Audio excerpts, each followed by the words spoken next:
俺は絶対に死ねない。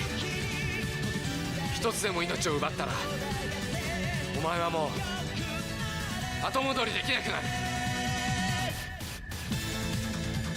俺はそれを望んでる。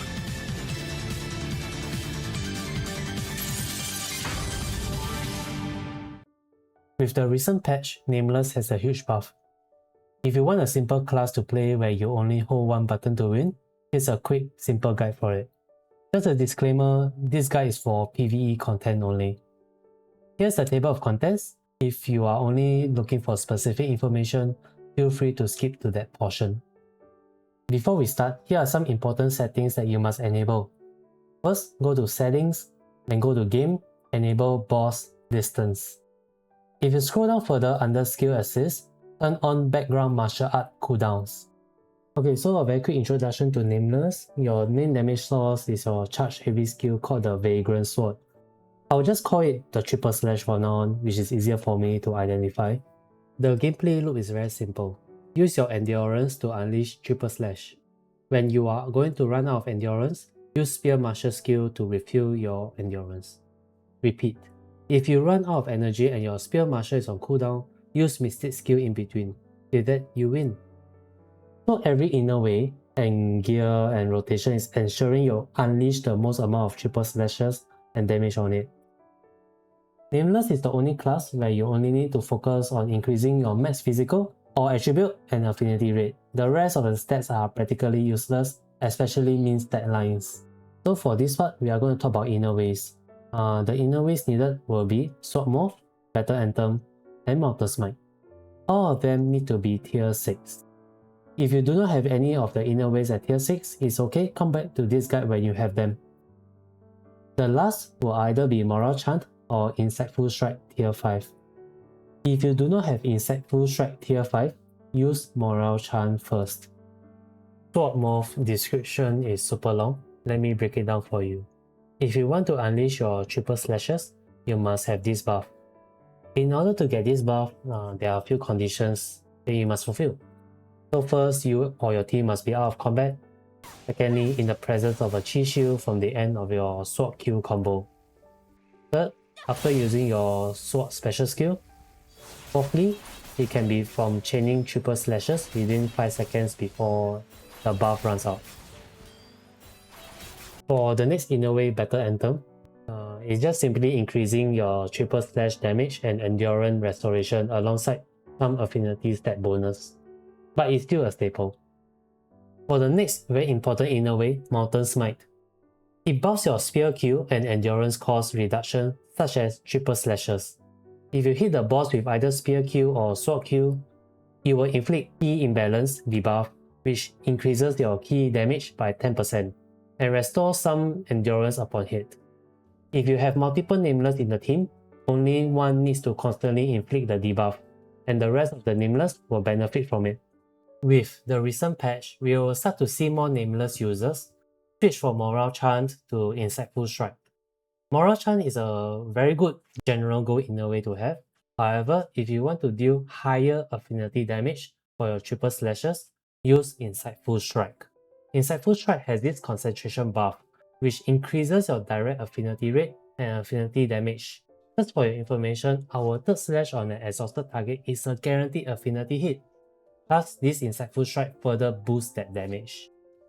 Before I talk about gear, since you know Nameless is fishing for affinity hits, you must understand how it works. This is a simple graph which shows you how it works.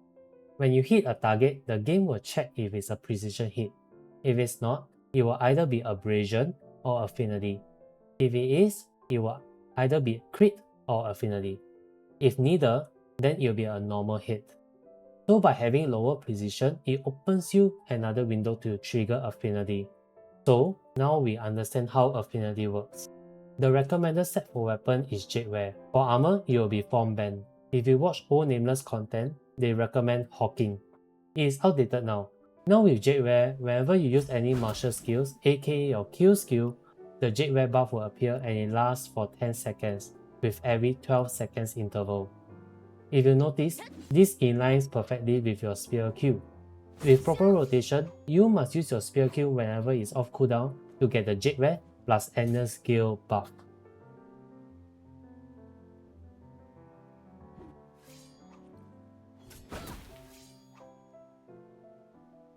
So why is the Jadeware buff so important?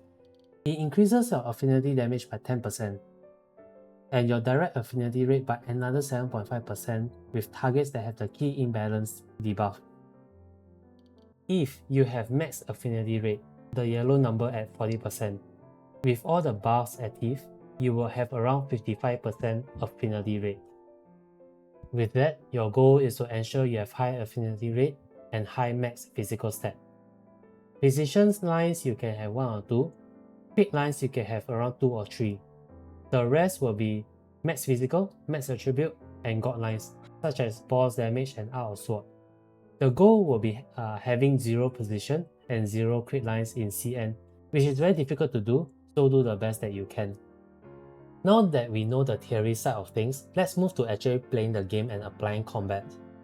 This game allows you to do some animation cancelling using deflect. To build muscle memory, learn to do the following.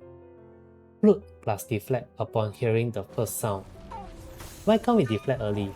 It's because we might hit cancel the skill, which will waste your vitality, and sometimes you will hit the boss unintentionally. If you deflect at the right time, you will have enough time to charge before your flute skill starts. After knowing your timing of flute deflect, this is your next bread and butter mechanic. It will be your spear Q plus deflect and switching of your weapon. This takes practice because sometimes the game doesn't register my weapon switch, causing me to do spear charge attack, causing me to lose out in DPS. So if you do often, you'll get used to the timing of switching your weapon. Next, you got to learn to charge your sword correctly. New players will hold charge till the end, causing loss of DPS and more endurance used. You actually can release upon hearing the second thing. I'll show you now the difference between holding till the end and releasing early.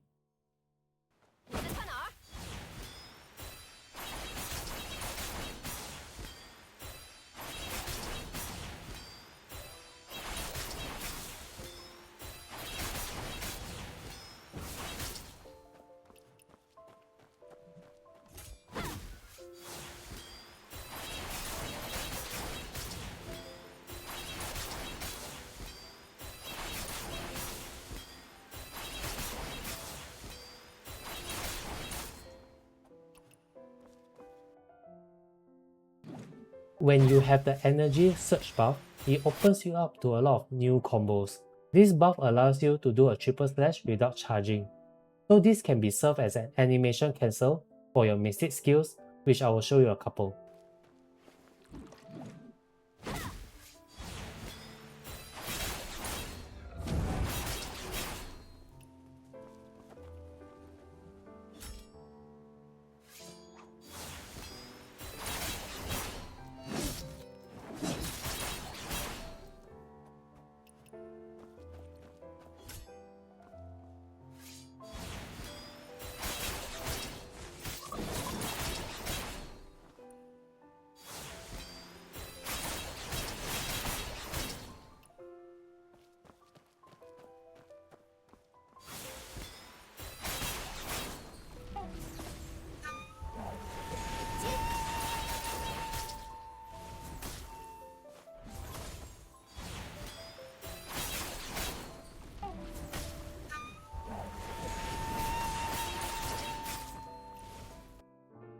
Even though I mentioned you only need to focus on your triple slashes, you still need some Mystic skills.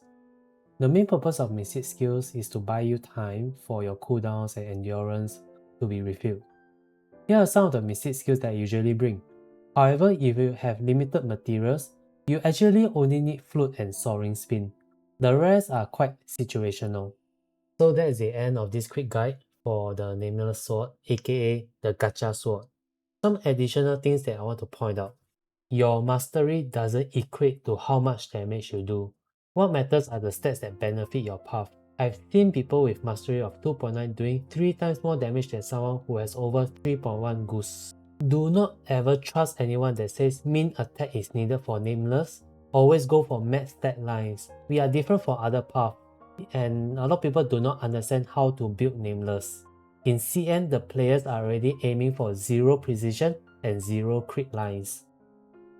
If you have been neglecting basic fundamentals in building your gear, now is still not too late. This game will get more mechanically and gear demanding in the future.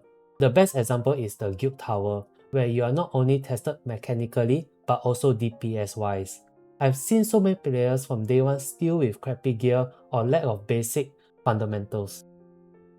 So thank you for watching this guide. It is longer than I expected. If you have any questions, do comment below. See you and take care.